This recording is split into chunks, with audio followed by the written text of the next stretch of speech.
Bonsoir à tous, il est 18 heures. Merci à tous les internautes qui nous ont rejoints sur la page Facebook Live du CRIF où j'ai le plaisir ce soir d'animer notre troisième conversation. Je suis Stéphanie Dassa, directrice de projet du CRIF et j'ai le plaisir ce soir de pouvoir échanger avec le docteur Bruno Alioua. Bruno Alioua, bonsoir. Bonsoir Stéphanie.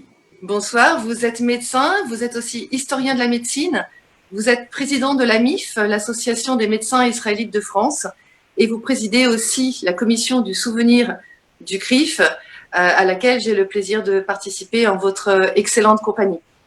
Alors ce soir, chers internautes et cher Bruno, nous allons parler d'histoire, nous allons parler de médecine. Le thème que nous avons retenu est le suivant, 75 ans après, la santé des survivants de la Shoah et de leurs enfants. On va rappeler en introduction quelques petits paramètres qui nous permettront de bien cadrer notre discussion.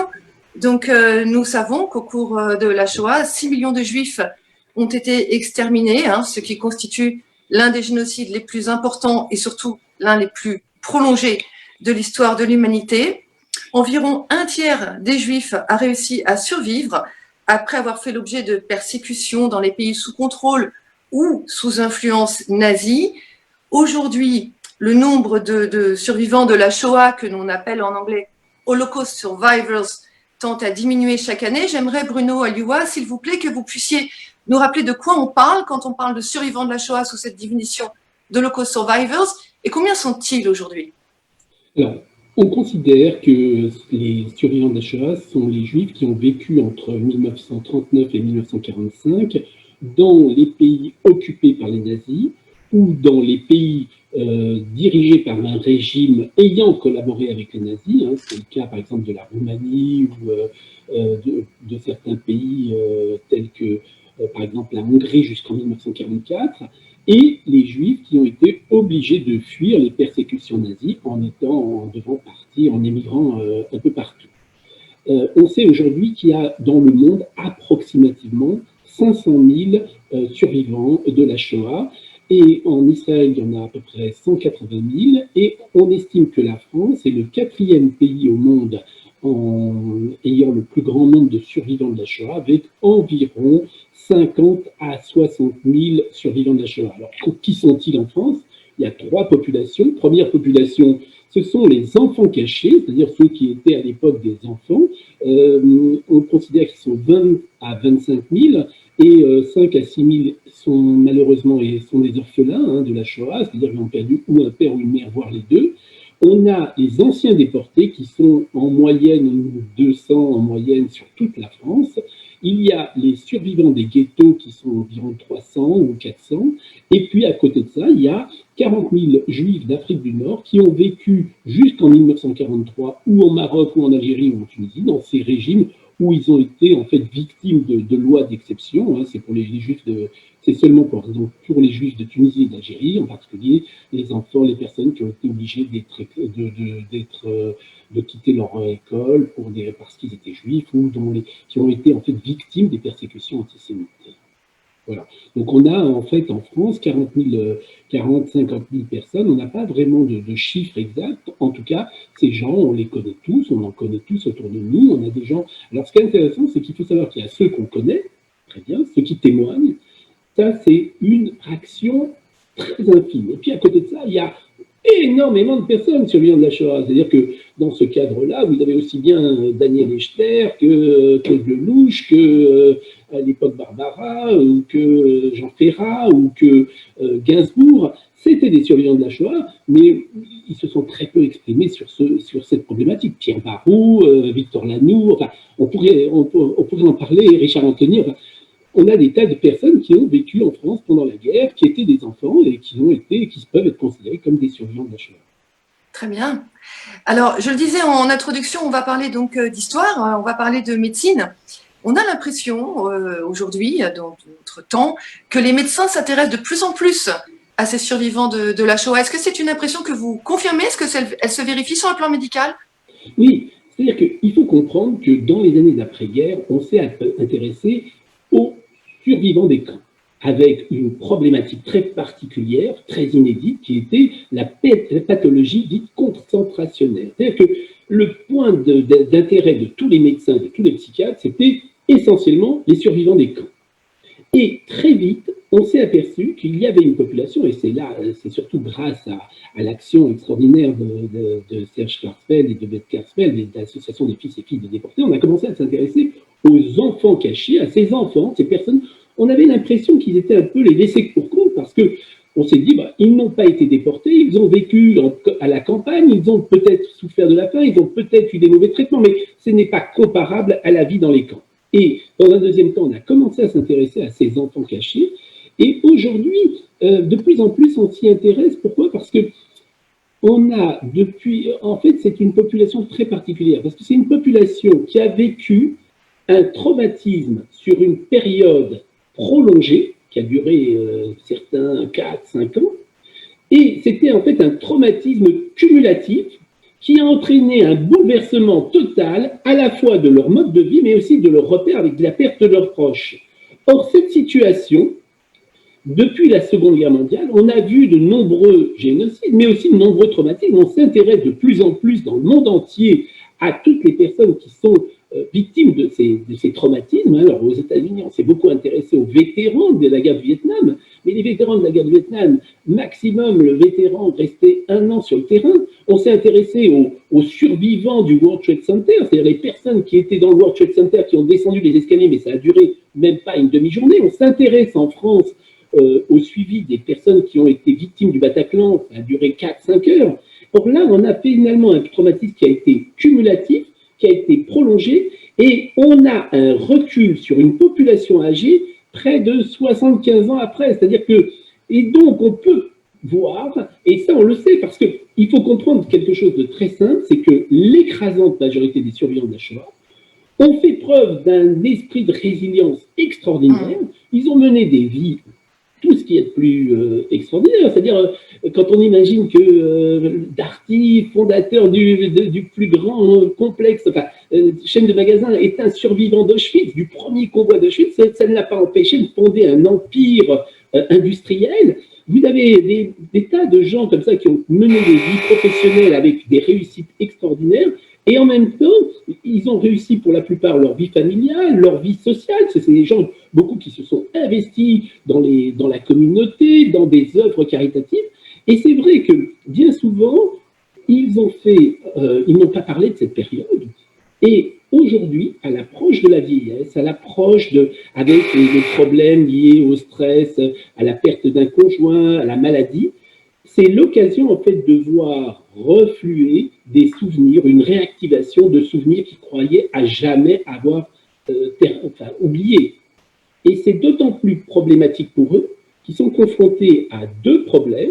Premier problème, pendant très longtemps, ils voulaient oublier, ils voulaient en fait ne plus penser à cette période. Et aujourd'hui, avec l'âge, avec le regain de l'antisémitisme, avec les problèmes inhérents à la société, et le souhait en fait de transmettre, la transmission a fait que ces gens aujourd'hui, ils sont dans la transmission. Donc c'est un sentiment à la fois ambivalent, à la fois pendant très longtemps n'ont pas parlé, et aujourd'hui beaucoup souhaitent s'exprimer. En tout cas pour nous médecins, c'est très important parce que c'est un modèle qui permettra en fait d'assurer une prise en charge et qui intéresse, c'est-à-dire que nous quand on parle des survivants de la Shoah, on intéresse nos collègues qui s'occupent des patients cambodgiens, qui s'occupent des patients originaires de zones de combat, de femmes qui sont originaires du Zaïre, qui ont été victimes de guerre trinale. Et c'est vrai que nous, on a beaucoup de choses à leur apprendre à ces gens-là grâce aux survivants de la Shoah. Alors, vous avez souligné avec beaucoup de justesse, effectivement, toute la période de reconstruction familiale, vie professionnelle des survivants de la Shoah. Et c'est vrai qu'aujourd'hui, donc, pour les plus jeunes d'entre eux, ils ont 75 ans. Ils sont donc confrontés à des problèmes d'isolement, de vieillissement ou de fragilité, voire de dépendance. Vous l'avez bien développé. Est-ce que vous pensez, Bruno Alioua, que les survivants de la Shoah risquent de souffrir de ce qu'on appelle le stress post-traumatique? Alors, oui, on sait que c'est le syndrome du stress post-traumatique, c'est en fait un ensemble de symptômes qui sont caractéristiques, qui se développent à la suite d'un événement traumatique. C'est-à-dire qu'on a souvent chez les survivants de la Shoah, mais pas que sur les survivants de la Shoah, ça peut être des survivants d'un crash d'avion, ou d'un accident, ou d'un problème traumatique. On a ce qu'on appelle trois grands cadres nosologiques. On a premièrement les réviviscences, donc des syndromes d'intrusion, c'est-à-dire les facteurs déclenchants, c'est-à-dire que certaines images, certains lieux, certaines personnes, certains objets, certaines odeurs sont susceptibles, chez les survivants de la Shoah, de réactiver des souvenirs. Alors parfois, ça peut être des mauvais souvenirs, c'est-à-dire que lorsqu'on entend Simone Veil au dossier d'écran dire « Aucun survivant de la Shoah ne peut faire un poulet rôti sans repenser à Auschwitz », ça c'est un syndrome d'intrusion. Mais ça peut être parfois des souvenirs chez certains enfants qui ont été cachés à la campagne, de dire « je me rappelle l'odeur du foin, ça me rappelle cette période ». Ça, c'est les syndromes d'intrusion. À côté de ça, il y a l'évitement. C'est-à-dire que vous avez chez les gens qui souffrent de stress post-traumatique une tendance à éviter des situations, des personnes ou des événements susceptibles d'éveiller le souvenir du traumatisme. On l'a vu, pendant très longtemps, vous aviez des survivants de la Shoah qui même toujours, qui ne veulent pas se rendre à la synagogue parce que ça leur rappelle le souvenir de ceux qui ont disparu. Il y a des gens qui ne veulent pas mettre le pied, qui ne mettront jamais le pied en Allemagne, qui ne mettront jamais le pied en Pologne, parce que ça leur rappelle la Shoah. Il y a des gens qui n'achèteront jamais un produit allemand, il y a des gens qui ont, c'est ce qu'on appelle l'évitement, qui changeront de chaîne si vous avez un programme sur la guerre, parce que ça leur rappelle cette période. Et puis, la troisième chose, c'est les syndromes d'hyperactivité qu'on voit de plus en plus chez les personnes âgées. C'est la tendance à percevoir le danger en permanence. C'est-à-dire qu'ils ont des troubles du sommeil, des troubles cognitifs, c'est-à-dire des sentiments d'inquiétude, de colère, de peur irascible sur des sujets qui ne méritent pas qu'on y apporte de l'attention.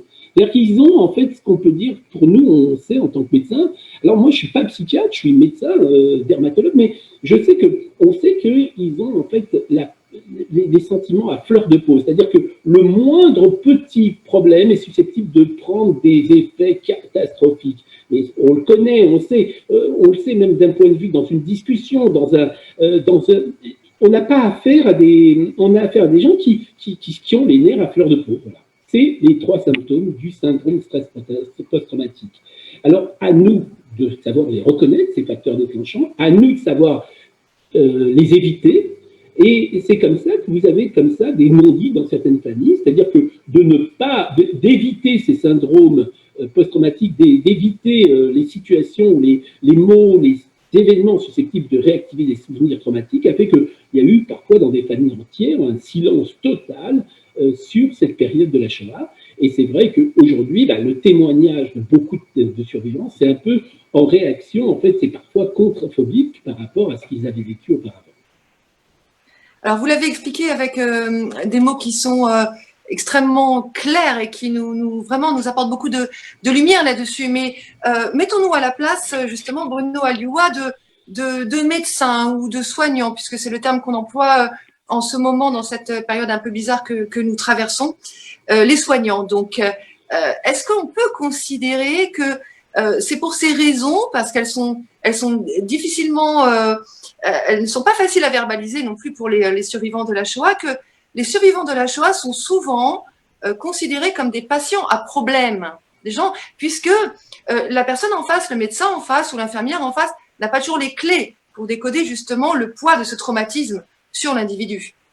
Oui, alors on le sait, c'est-à-dire que l'écrasante majorité des travaux qui ont été réalisés a été réalisée au Canada, aux États-Unis, en Israël, en Australie. En revanche, en France, très peu de travaux. On sait que les patients survivants de la Shoah sont considérés en Israël comme des patients difficiles. On a comparé, en fait, le modèle israélien est assez intéressant, c'est-à-dire qu'on a pu comparer en Israël des juifs qui étaient arrivés après 1945, originaires de Pologne, de Hongrie, de Roumanie, par rapport à ceux qui étaient venus après 1945. Et là, on a vu qu'il y a pour une étude d'infirmières israéliennes a clairement démontré que c'est des patients qu'il faut prendre avec plus de pincettes. Il y a certaines choses qu'il faut éviter, il y a peut-être plus d'agressivité, qu'il y a certaines phrases qu'il ne faut pas demander. C'est-à-dire que nous, en tant que médecins, on a très souvent l'habitude de demander les antécédents familiaux. C'est très simple, c'est-à-dire on a quelqu'un, la première chose, est-ce que dans votre famille, quelqu'un a ce type de problème? Et lorsque vous demandez cette question, et c'est en Israël, il s'était aperçu ça, lorsqu'on demande cette question qui est simple à un survivant de la Shoah, ça entraîne parfois une réaction d'agressivité, parfois une sorte de repli sur soi. Et puis surtout, également, dans 33% des cas, les gens ne précisent pas qu'ils sont survivants de la Shoah. C'est-à-dire qu'ils évitent de rappeler cet épisode. Et c'est vrai on le sait que ça peut poser des problèmes dans la prise en charge médicale. Mais ce problème-là, on l'a, je dis bien avec les survivants de la Shoah, mais pour moi qui travaille pas loin je vois, quand j'ai des patients originaires du Cambodge, on a exactement les mêmes problèmes. Il y a une sorte de silence, c'est-à-dire que lorsqu'on leur demande on demande depuis combien de temps ils sont en France, ils vous disent je suis en France depuis 1980, on comprend qu'ils ont du mal à exprimer leur traumatisme qu'ils ont vécu au Cambodge. La période que nous vivons actuellement, nous avons dû tous subir un confinement prolongé. A-t-elle eu des répercussions sur les survivants de la Shoah? Est-ce que vous en savez un petit peu plus sur ce sujet? Quel est l'impact du Covid sur les survivants de la Shoah? Alors, c'est très intéressant ce que vous dites. En fait, on s'est aperçu, à la suite, il y a eu deux événements importants ces 20 dernières années. Premièrement, il y a eu l'affaire des Scuds, les attaques de Scuds, où d'un coup, la population israélienne est obligée de se calfeutrer, d'aller dans les abris, d'utiliser des masques à gaz. Ça a entraîné pour beaucoup de survivants de la Shoah un regain de stress, non seulement chez les survivants de la Shoah, mais également chez leurs enfants. Et puis, le deuxième événement, ça a été le World Trade Center, c'est-à-dire que l'attaque terroriste en 2001 à New York, qui abrite une des communautés juives les plus importantes du monde, a entraîné chez les survivants de la Shoah un regain de stress, une réactivation des souvenirs traumatiques. La guerre revenait. Et nous, en fait, en France, finalement, les survivants de la Shoah ont commencé à ressentir des regains de souvenirs traumatiques à l'occasion d'une recrudescence des attentats antisémites ces 10 dernières années, ces 20 dernières années, et surtout là, à l'occasion du confinement imposé par le Covid, il y a eu quelque chose d'extraordinaire parce que Marc Cohen de Lozé, André Katz de Passerelle, FSJU, Madame Eman du Quasi Préchasseur, tout le monde s'est réuni et en fait on en est arrivé à la conclusion et s'est posé la question, y a-t-il en fait un impact du Covid chez les survivants de la Shoah? Donc on a mené une étude, 270 personnes ont été incluses, c'est-à-dire le plus jeune à 75 ans, le plus vieux à 98 ans. Il y a 15 survivants des camps et on a posé des questions. Et en fait, on leur a posé la question, est-ce que vous ressentez difficilement le Covid? Dans 45% des cas, la réponse est oui.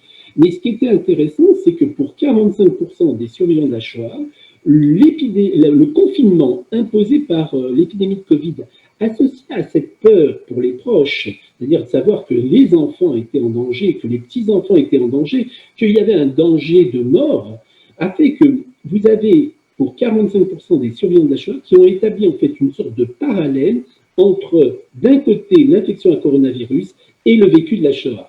Mais ce qui est assez extraordinaire, et je pense que c'est ça la force de ces survivants, c'est cette formidable capacité de résilience qui fait que dans 80% des cas, ils ont dit, même s'il y a une souffrance, ils disent, d'avoir vécu ce que j'ai vécu me permet en fait d'affronter plus facilement la difficulté du confinement. Néanmoins, ce qu'on a vu, c'est que 25% des survivants de la Shoah, et là c'est vraiment une grosse étude, enfin beaucoup de patients de l'équipe de Passerelle, FSJU et d'André Katz, ça a montré que 25% des gens demandaient à ce qu'on leur adresse, ils étaient pour avoir des appels de la part de bénévoles ou de structures pour les aider. Et je crois que c'est intéressant parce que, en fait, ils avaient, dans 70% des cas, on leur a posé la question, est-ce que vous avez vos enfants qui vous appellent, qui demandent de vos nouvelles? La réponse est oui, plus que d'habitude. mais ils avaient besoin en fait d'un soutien. Et je crois que ça, c'est peut-être ce qu'on doit retenir. C'est cette demande. On a des gens, une population de personnes qui ont un besoin très important, et je crois que ça, c'est important de le souligner. C'est peut-être ce besoin d'aide des survivants de la Shoah. Et ce qui est intéressant, c'est que cette étude, elle montre qu'on est capable de s'unir pour faire des études, de faire des choses ensemble. Et surtout, l'idée, c'est aussi de vouloir, notre idée aussi, c'est de vouloir comparer, on va vouloir comparer une population de survivants de la Shoah par rapport à des personnes qui ont plus de 75 ans. Alors, je donnerai le petit plus. Le petit plus, il est intéressant, c'est que parmi les survivants de la Shoah, ceux qui souffrent le plus qui disent que finalement, ça a été la période la plus difficile, ce sont ceux qui ont été les témoins de bombardements. C'est-à-dire qu'au sein des enfants cachés, il y a ceux qui étaient à Paris, il y a ceux qui étaient cachés à Paris, il y a ceux qui étaient cachés en banlieue, qui ont été et puis ceux qui étaient à la campagne, qui n'ont pas vu nombre d'un bombardement. On a vu que finalement les bombardements pouvaient avoir un effet aussi néfaste à long terme, et ça sera probablement le genre de choses qui finalement on peut se poser la question. Probablement des populations qui ont vécu en Normandie, non juives, ont peut-être aussi ce type de traumatisme, et ça, personne ne le sait encore, mais probablement ça va ouvrir l'ouverture sur d'autres travaux. Alors, ce qu'on comprend bien, c'est qu'entre réminiscence et résilience, cette population aussi, est-ce que vous êtes d'accord sur le fait qu'on pourrait dire aujourd'hui qu'il est bien établi, qu'il existe une transmission intergénérationnelle de la souffrance qui est induite par le traumatisme de la Shoah? Vous avez raison. C'est-à-dire que pendant très longtemps, on pensait que la transmission, on transmettait des caractères, on transmettait les yeux, la couleur des yeux, la couleur des cheveux, la couleur de la peau. En revanche, on imaginait que finalement un traumatisme ne se transmettait pas. Et il y a une femme qui s'appelle Rachel Yehuda, qui est une Israélienne et qui travaille au Mount Sinai Hospital à New York, qui depuis 20 ans travaille en fait sur à la fois sur les survivants et chez les enfants. Alors, on avait comme ça des pistes. On s'était aperçu que, bien souvent, les phobies des parents étaient les mêmes chez les enfants. Les cauchemars des parents se retrouvaient chez les enfants. Ça, c'était un fait classique, reconnu. On avait compris qu'il y avait quelque chose, mais on pensait que c'était d'un point de vue éducationnel. C'est-à-dire que si on vous donne jamais, si on vous donne jamais à manger quelque chose, jamais vous n'aimerez cette nourriture. Si on vous donne à manger de l'éléphant, si on ne vous donne pas à manger de l'éléphant quand vous êtes petit, il y a forte chance que vous n'en mangiez pas. Et on pensait que les phobies étaient exactement pareilles, c'est-à-dire que c'était des phobies d'ordre familial. Et là, en fait, en étudiant, et là, d'un point de vue génétique, on a étudié l'ADN. Alors l'ADN, il n'est pas modifié chez les enfants de survivants de la Shoah, mais il y a ce qu'on appelle dans l'ADN des sortes de petites modifications, notamment une sorte de méthylation, on appelle ça, on va simplifier, on va dire des marqueurs génétiques qu'on retrouve à la fois chez les parents et chez les enfants, qui montrent qu'il y a une sorte de transmission de ce traumatisme. Et c'est intéressant parce que cette transmission du traumatisme, elle a été mise en évidence chez les survivants de la Shoah, mais aussi, par exemple, les femmes enceintes qui étaient à Manhattan au moment, en septembre 2001, elles ont donné des naissances à des enfants chez qui on a retrouvé, alors c'est les femmes qui ont eu des stress post-traumatiques, il y a des femmes américaines qui ne peuvent plus monter dans un immeuble, un building, qui ne peuvent plus regarder un avion en l'air, et bien les enfants, on retrouve les mêmes, 20 ans plus tard, les mêmes anomalies génétiques. Et on retrouve également ça chez les femmes qui ont été... en fait, on a comme ça une sorte de transmission. Alors, c'est intéressant parce que ce qui est surtout intéressant, c'est de voir que cette transmission du traumatisme, elle existe. Elle était subodorée, c'est-à-dire qu'on savait qu'au sein de l'État d'Israël, parmi les soldats pendant la guerre du Liban qui ont eu le plus de traumatisme, souvent c'était des enfants survivants de la Shoah. On a comme ça on avait des pistes, mais aujourd'hui, on a ce qu'on appelle un nouveau champ d'études qui s'appelle l'épigénétique, qui permet en fait d'étudier cette transmission en fait des traumatismes d'une génération à l'autre. Et je crois que c'est très intéressant quand même de prendre en compte cette notion de traumatisme, et d'autant que ces enfants survivants de la Shoah ont souvent été considérés par leurs parents comme parfois, je ne dis pas toujours, mais comme une substitution à la perte de proches, ou alors l'émanation de la personne qu'ils auraient aimé être. C'est-à-dire que des parents qui n'ont pas fait d'études ont voulu à tout prix que leurs enfants fassent des études pour faire ce qu'eux n'ont pas fait.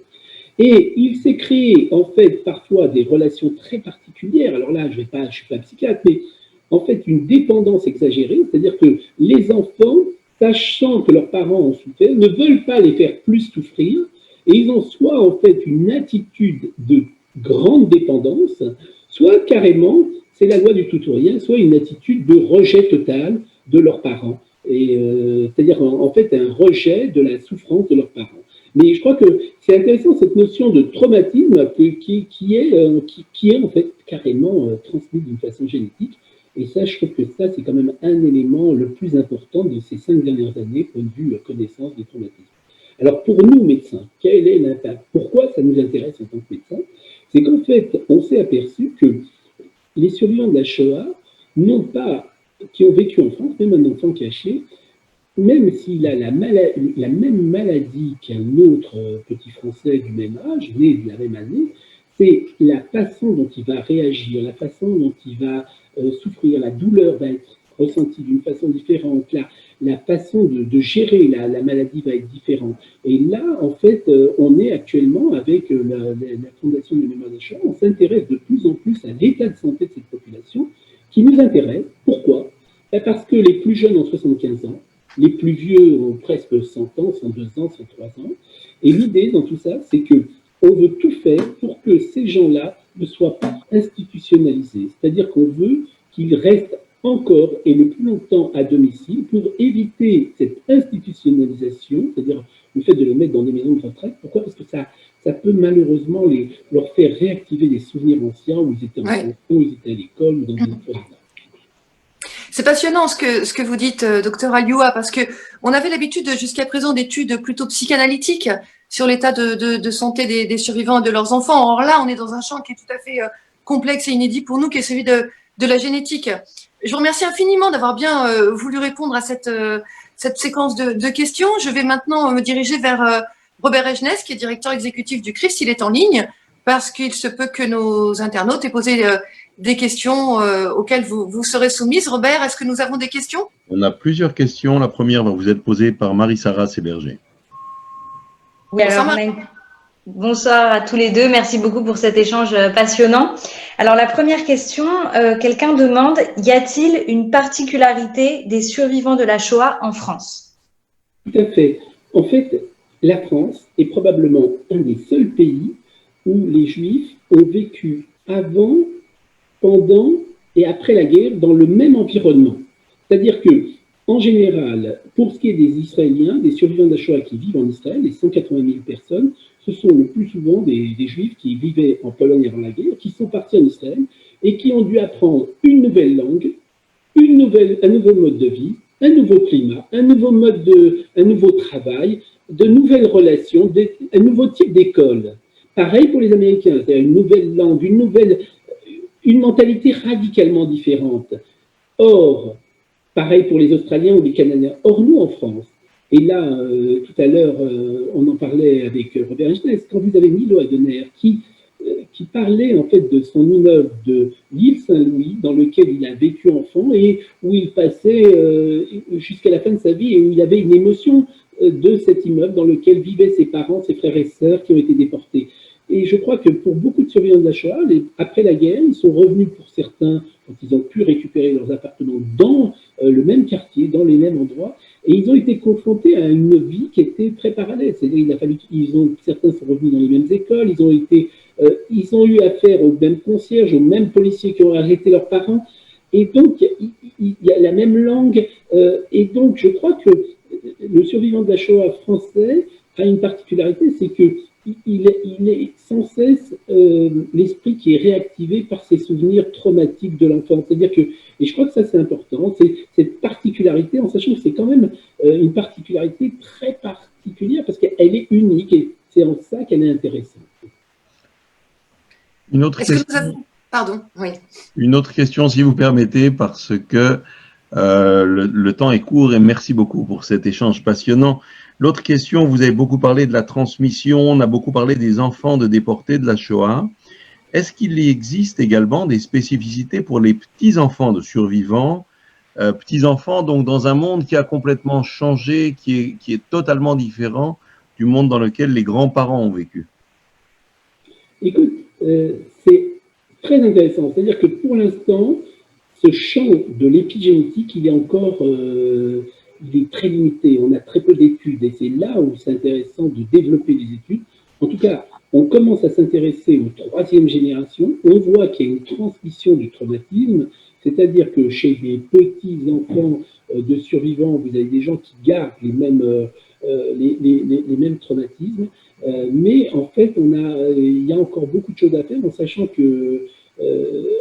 qu'on a une génération qui est complètement, pour le judaïsme français, qui est très particulière. C'est qu'on a affaire à des enfants, la première génération, par exemple, les enfants des survivants de la Shoah, on a plusieurs catégories. Il y a ceux qui sont nés dans les années 45-55, c'est un premier type d'enfants, c'est-à-dire c'est des enfants qui ont une mentalité complètement différente, c'est-à-dire c'est des enfants qui n'ont pas entendu parler de la Shoah pratiquement, c'est la génération des enfants post-68 art, 68 art et post-68 art. Vous avez la deuxième génération, celle qui est née fin des années 50, début des années 70, qui avait 10 ans lorsqu'il a commencé à avoir des 10-15 ans, lorsqu'il a commencé à avoir des séries comme Holocaust, lorsqu'il y a eu, qui ont eu 20 ans, lorsqu'il y a eu le film Shoah.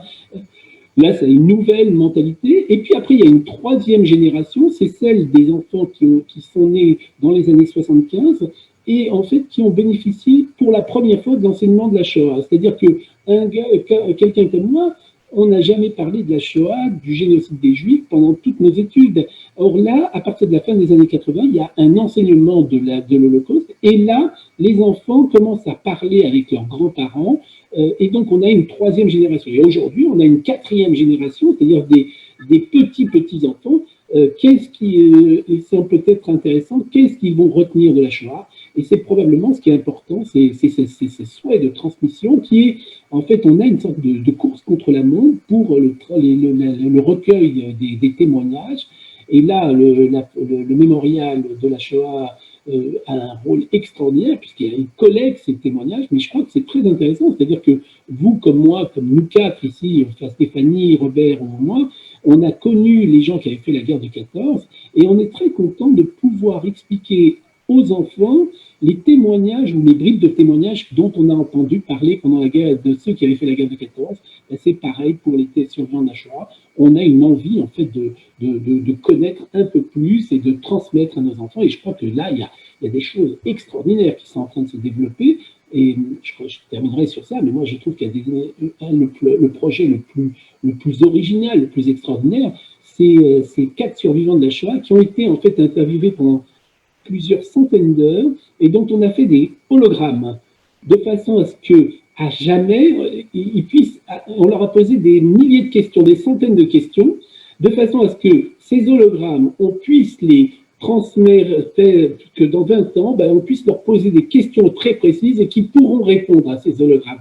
Et quand on n'aura pas les questions auxquelles ils n'ont pas répondu, l'hologramme répondra je ne me rappelle plus ou je ne sais pas, je n'ai pas répondu à cette question. Donc moi, voilà, je trouve que c'est extraordinaire. Voilà. Donc on a aujourd'hui beaucoup de choses. Il y a des gens qui travaillent aujourd'hui sur pour Auschwitz, sur des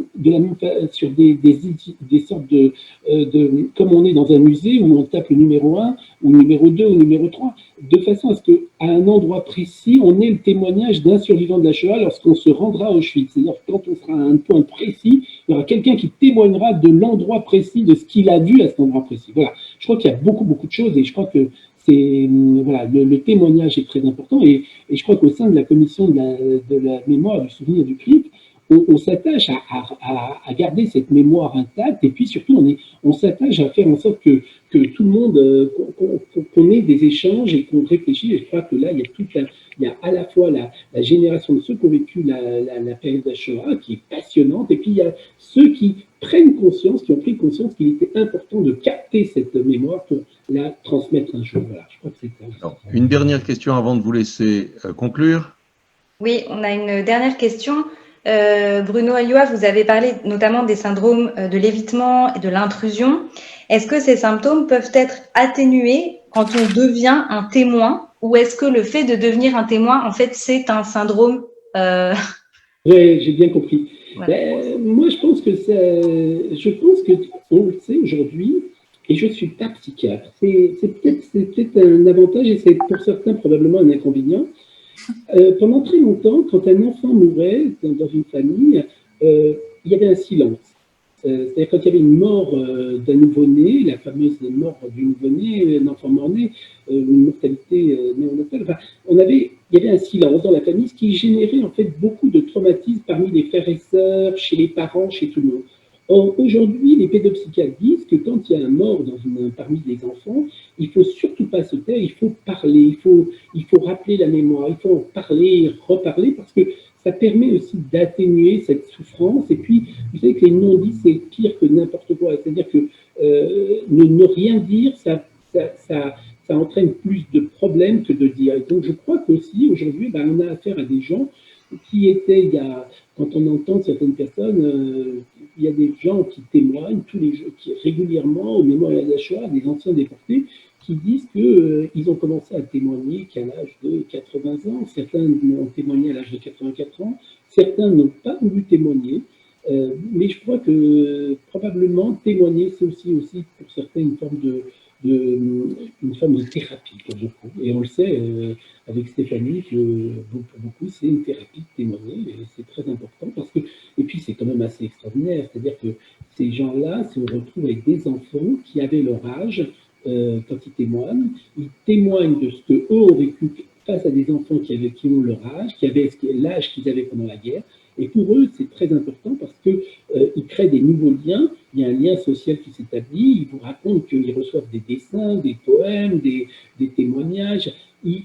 En fait, l'exemple parfait, parce qu'on parle de lui, mais on peut parler de Frida Rettender, mais tous ces gens qui ont témoigné avaient un rapport très étroit avec la jeunesse. Et finalement, être avec des jeunes, ça vous donne un peu...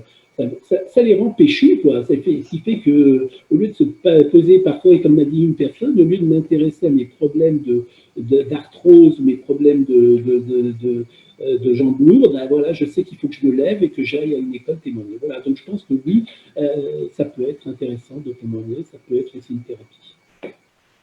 Eh bien, merci infiniment, Bruno Alioua, pour cet échange. C'était en tout point passionnant. La question du post-traumatisme, bien, j'espère que vous pourrez la creuser. Je sais que vous avez rédigé déjà de nombreux ouvrages. Alors, pourquoi pas un prochain sur ce sujet-là. En tout cas, moi, je l'attends avec impatience. Je vous souhaite à tous une excellente soirée. Prenez bien soin de vous et à très bientôt. À bientôt, Stéphanie. À bientôt, Robert, et bientôt, Marissa.